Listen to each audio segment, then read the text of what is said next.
want a second look. Yeah, there's something about this one, isn't there? Familiar somehow. We think we're stuck in a specific fragment in time, and we've been repeating that same fragment over and over again. But the flirting's over, Sherlock. Daddy's had enough now.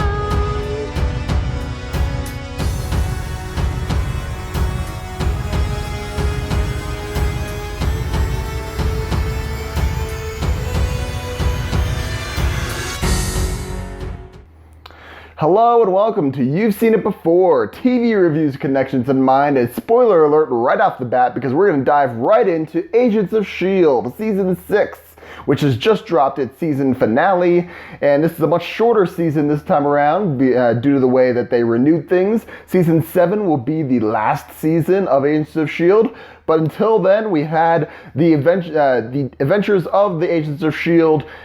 In the wake of Director Coulson's death and Agent Fitz's death. But however, the team is now split up into various factions. Daisy and Gemma and Simmons are off in the Zephyr 1 somewhere in space to try and find Fitz, who had previously frozen himself in a stasis pod in order to reach the future where the team had been stranded in season 5. So there is a way for them to bring back Agent Fitz.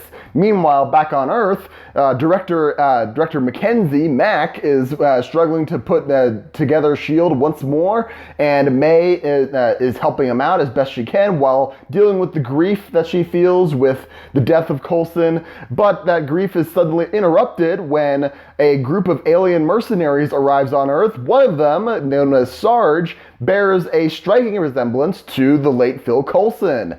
And now there's a mystery on Earth of why are they here, who is this guy, and why does he have Coulson's face? And more importantly, is the enemy that they are fighting even more dangerous than this Sarge and his team? So this season was interesting from the get-go because honestly, I thought season 5 was going to be where they were going to end it, but then they renewed it for season 6 and 7 for reduced episode counts and enough to make it so they would be able to end things on their own terms and potentially on a high note because Agents of S.H.I.E.L.D. was reported that it is the most in-demand show for DVR viewings, comparable to like Breaking Bad or Better Call Saul, those sorts of shows. This season was going to be interesting. The trailers were intriguing with the announcement that Clark Gregg was going to be returning, but not as Phil Coulson. So there was a mystery in and of itself. So that was an interesting adventure, and the way that they concluded that mystery was, I thought that how it was supposed to end, but this was one where I got to respect them for taking the chance of not playing up to what the characters in the show itself were hoping that was going to turn out. So there's a good amount of things there. The fact that this season is essentially split into two arcs, one being the team on Earth and the team in space. I think the team in space with Daisy and Simmons trying to find Fitz in space, that was an interesting storyline, especially once they finally catch up to him and unfreeze him, and Fitz doesn't know what's going on. He gets revealed that he and Simmons were actually married, but then he himself died, and he had a grandson that he doesn't know about, so that's an interesting development.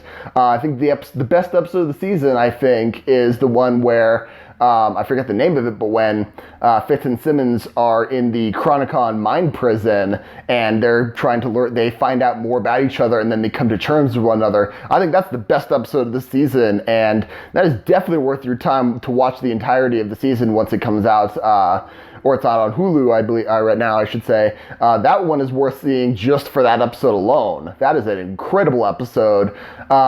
Unfortunately, this season somewhat falters in that the Earthbound stuff, once we actually come figure out what's going on with the team, with Sarge, his crew, and the enemy they're facing, Izel, she doesn't really have a whole lot of interest for me. And what interest that she has is in her relationship to Sarge. Sarge is honestly the most interesting character, new character I should say, in this season, and that mystery about it, that's probably the best part.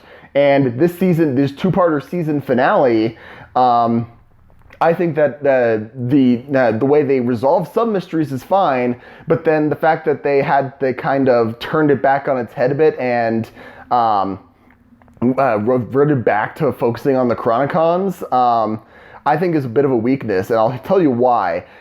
This is not a unique phenomenon in Agents of S.H.I.E.L.D. where, especially starting in season 4, when the Ghost Rider arc, which I think is probably one of the best arcs in Agents of S.H.I.E.L.D. History so far, that arc only lasted about, let's say 7 or 8 episodes, I don't remember. And then they kind of don't forget, they don't talk about him again until the very last episode when he comes back and takes out Ada with his thing, and then he gives the mystery of that.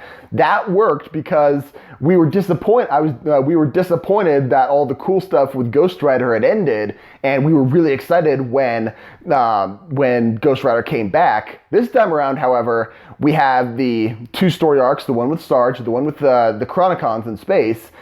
We focused on the Chronicons right around through season or episode 5-ish. Or 6 or 7, I should say, because I believe the episode with Agents with Fitzsimmons and the Mind Prison was 6.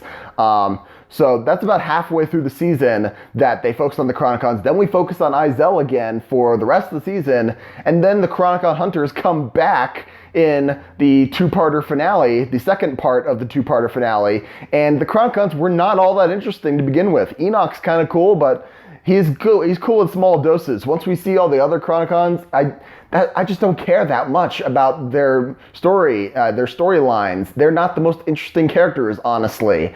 And then the fact that the season 6 ends indicating that the Chronicons are going to be the main threat going into season 7, the final season, that is something that I think is a bit of a weakness in this regard. That I think that I'm a little disappointed that's the direction they went, but it more than makes up for the fact that this season ends with our team on Zephyr 1. May is actually dead, but apparently Simmons says she'll be fine. Who knows what that's going to be about, but obviously they're not going to kill her off just yet. And then we find out they're in the 1930s over New York with the Empire State Building still under construction. So why they're doing there, what are they going to do with Agents of S.H.I.E.L.D. in the past, that's an interesting thing. I can't wait to see how they do that in season 7. However, I think that all this focus on the Chronicons, they weren't all that interesting villains in season 6. So when we focus more on them in season 7, unless they do make them a lot more compelling in season 7, I just don't see that them being a great villain in Agents of S.H.I.E.L.D.'s history. So. But overall, I would say that this season, knowing that the next season is going to be the last one, I love Agents of S.H.I.E.L.D. I've loved it since the very beginning, even through the reinvention of itself over the years. This season, it's starting to get a little weird. They're getting more and more away from even just comic book stuff. I was really hoping that they might bring back Ghost Rider again for even one episode in this, but they didn't. So I'm sorry. And there weren't even any veiled references to anything in this season to any of the MCU films. Even last season had a reference to Infinity War with Thanos coming to Earth. They didn't have anything like that, and that was one of the reasons why I got into Agents of S.H.I.E.L.D. in the first place. That's what made it so cool. So the fact that I'm disappointed that it's going to end, but I'm glad that it's ending too, so that they can end it on a high note. But overall, I would say season 6, if I were going to rank these seasons, I would say that this season probably ranks somewhere between I'd say I would say 3 is probably my least favorite of the seasons, and then 3, 6, 3, 1, then 6, and then 2 and 4, 2, 5, and 4. 4 I think is still the best in this series, but 6 is still Even though it's not the best season, it's still not the worst. So there you have it. Those are my thoughts on Agents of S.H.I.E.L.D. Season 6. I didn't want to compare it to anything. I mean, there's stuff to compare it to for sure. If you want to, you can put that down in the comments down below. I just wanted to get my thoughts on this season just because, like I said, I really like Agents of S.H.I.E.L.D. It's probably my most favorite series on TV at this point, second only to The Orville. So there you have it. Those are my thoughts. What did you think of Agents of S.H.I.E.L.D. Season 6? Did you like it? Did you not like it? What was your favorite part? What was your least favorite part? Let me know in the comments down below.